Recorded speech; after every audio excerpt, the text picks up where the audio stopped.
On est de retour de la pause et je vous laisse avec la prestation de Madame Quimper qui va nous lire un extrait de son livre. Je vais vous lire un extrait amusant de mon deuxième roman, Ventre à louer. Je dois vous faire une parenthèse sur ce phénomène étrange qu'est le rapport des hommes avec le frigo ou les espaces de rangement. Avez-vous remarqué qu'ils ne voient pas ce qui est sur leurs yeux?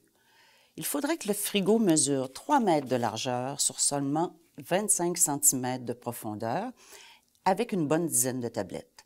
Ainsi, tous les aliments se retrouveraient en avant. Nous n'aurions plus à leur indiquer où se trouvent les petits contenants de plastique, les pots, les sachets et j'en passe. Il est prouvé scientifiquement que le cerveau de l'homme a une vision plus globale et celui de la femme plus détaillée. Je suis persuadée que cette différence vient des fonctions primaires des individus de la préhistoire. L'homme devait chasser le mammouth et voir loin pour repérer son gibier. Il devait aussi assurer la sécurité de sa progéniture et distinguer les dangers à bonne distance. La femme devait cueillir les racines qui servaient à guérir et les petits fruits pour compléter leur nourriture. Sa vision devait donc être plus précise. Le problème est que les mammouths ne courent pas les rues et que les épiciers se fendent en quatre pour écouler leurs petits fruits. Les fonctions de l'homme et de la femme ont donc changé, mais pas leur vision. Quand je regarde Philippe explorer le frigo, je vois un grand chasseur de mammouths revenir bredouille et frustré. Le petit contenant au couvercle rouge le nargue du fond du frigo et rigole avec ses congénères devant les vains efforts de mon traqueur de reste. Pour revoir la prestation de notre invité ou pour voir des extraits inédits, visitez notre site web, devenez fan de notre page Facebook ou suivez-nous sur YouTube. Et voilà, on est de retour. Chère Suzanne, on va commencer à piéger des questions piégées, peut-être, piégées. Okay. Mais avant ça, j'aimerais que tu me glisses un mot sur les livres à venir. Parce que tu en as 5, déjà 3, les 3e, 4e et 5e. Donc, parle-moi un peu de ça, s'il te plaît. Après avoir fini le 2e, j'ai commencé tout de suite le 3e, qui est Les pieds dans les draps, alors que je vais traiter de l'échangisme. Je vais essayer de comprendre si c'est une façon de vivre ou si on pose le geste juste par curiosité, pour l'expérience et tout ça. J'ai creusé là-dedans. Et après ce livre-là, je veux écrire sur l'orthorexie. J'avais jamais entendu parler. Explique-moi, c'est quoi? C'est un nouveau mot, relativement nouveau. Rexie, ça vient d'appétit. Oui. Ortho, c'est droit. Donc, ce sont les gens qui ont un trouble de comportement alimentaire, pas comme l'anorexie ni la boulimie, mais qui veulent une alimentation saine à tout prix, alors qui commencent à enlever de leur alimentation les gras trans, les sucres raffinés, les ci, les ça. Ils enlèvent tellement, comme tout ce qui n'est pas bio, etc., les OGM, c'est qu'à un moment donné, on a juste... Pas beaucoup de choses. Il ne reste plus rien. Puis sérieusement, c'est un vrai trouble de comportement alimentaire. Les gens perdent du poids, comme les anorexiques.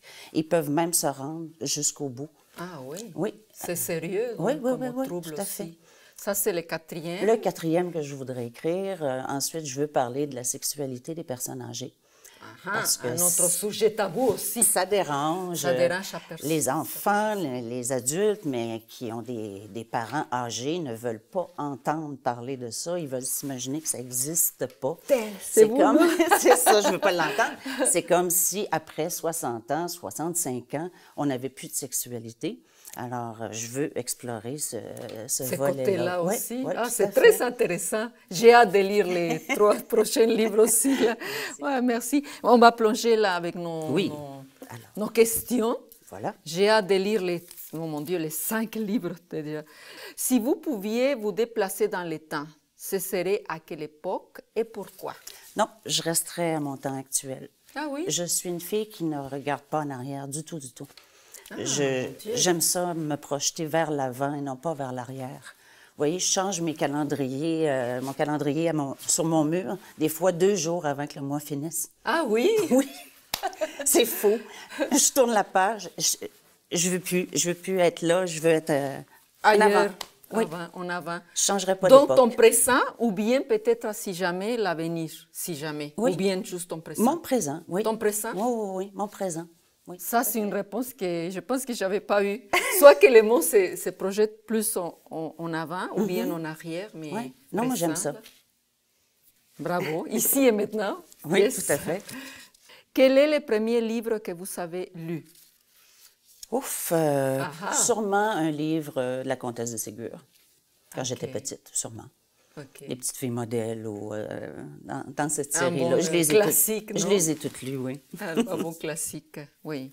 Prochaine question. Quelle valeur aimeriez-vous transmettre à vos enfants? Probablement le courage de leurs convictions et la passion. Qui cultivent une passion, peu importe laquelle dans leur vie, mais qui la cultivent, qui y croient et qui fassent vraiment le focus sur ça. Puis pour qu'ils soient heureux, je pense que ça prend une passion pour être heureux. Ça, c'est mon point de vue. Oh, c'est beau, Suzanne. J'aime beaucoup ta réponse. Voilà. Quel attachement avez-vous avec Montréal? Montréal est devenu ma ville. Même si j'habite un petit peu en banlieue À Laval. actuellement, mais j'ai pas resté attachée très longtemps à mes racines. J'aimais bien la Gaspésie et tout ça, mais je ne me voyais pas vivre là. J'avais besoin de l'effervescence, de la grande ville. Oui. OK. Donc, Montréal... Je suis attachée, mais je trouve malheureusement qu'elle est bien moins belle que quand j'y suis arrivée, il y a plusieurs années. Ah oui.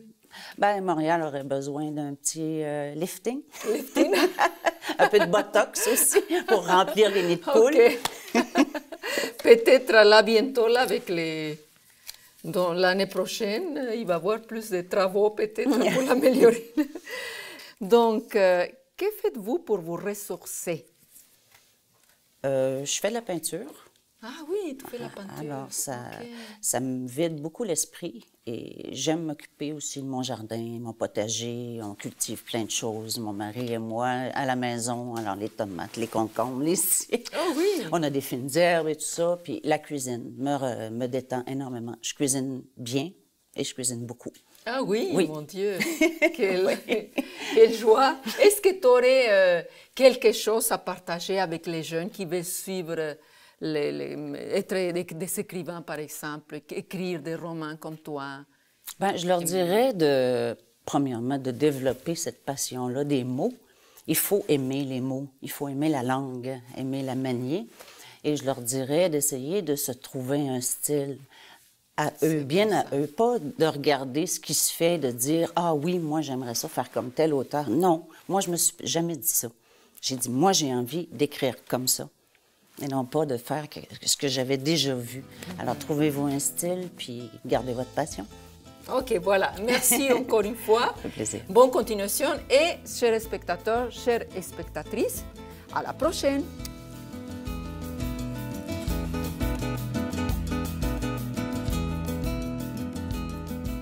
Suzanne Quimper, une auteure de Whitlit qui aime rire et réfléchir.